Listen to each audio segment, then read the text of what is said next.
pausa para café, com famílias, divórcios e processos. Deixem-me ler esta parte do livro que é absolutamente deliciosa. No meu outro processo, o meu primeiro processo, eu tinha 14 ou 15 anos e não devia estar ali naquela audiência, naquele fórum. Mas minha mãe me levou, talvez para fazer pressão no meu pai. Ele, com o terno marrom, a pressão acabou sendo em mim, que devia ser mais barata, deviam custar menos o meu colégio, o meu plano de saúde, da minha suposta faculdade, que levaria anos demais sem que eu trabalhasse. A minha mãe, com os seus serviços desimportantes, tão mais bonitos que o do meu pai, com os ternos não marrons.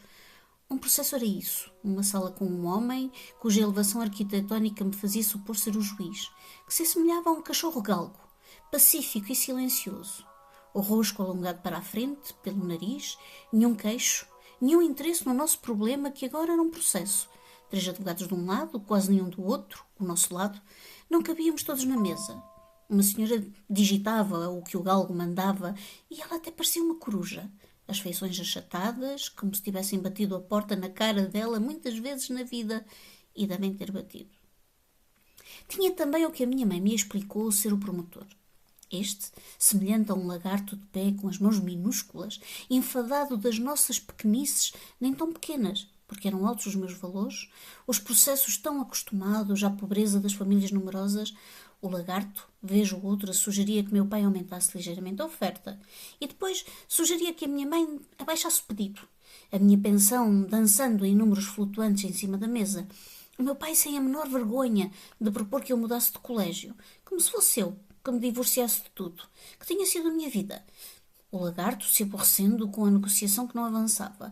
O galgo se aborrecendo com o meu pai que escondia o dinheiro. E com a minha mãe que dependia tanto dele e comigo que era tão cara e quieta. O lagarto reparando que eu estava ali e sugerindo que me tirassem da sala. O meu pai dizendo que a menina era grande e era importante que ela aprendesse como as coisas são. O galgo querendo terminar a negociação e os valores foram abaixando e subindo até estarem tão próximos um do outro que quase já não tínhamos um problema. O equivalente a 50 reais de briga. Não tínhamos mais um problema. Tínhamos um processo. Meu pai brandando que não precisávamos ter chegado a isso. Que era um absurdo um homem como ele ter de responder a um processo. Um homem que já dava tudo o que tinha pela filha. Se desse mesmo, não estávamos aqui. Minha mãe tentava dizer, sem gritar: senhores, por favor, o galgo tentava apaziguar. Um processo contra mim? Onde é que já se viu? Senhores, não tem problema. É apenas um processo. Todo mundo tem. E o meu pai insistindo que acordou um dia, todos os deveres cumpridos com hombridade, e de repente, um processo. Minha mãe, uma doida gananciosa em busca de espetáculo.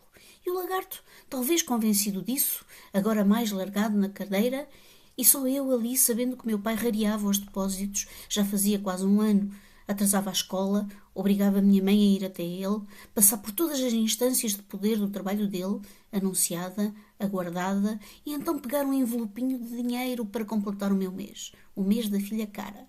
E então, finalmente, o galgo, o lagarto, o Batman e minha mãe chegaram a um acordo que a coruja digitou, e enfim, éramos uma família definitivamente rompida, lavrada por um processo.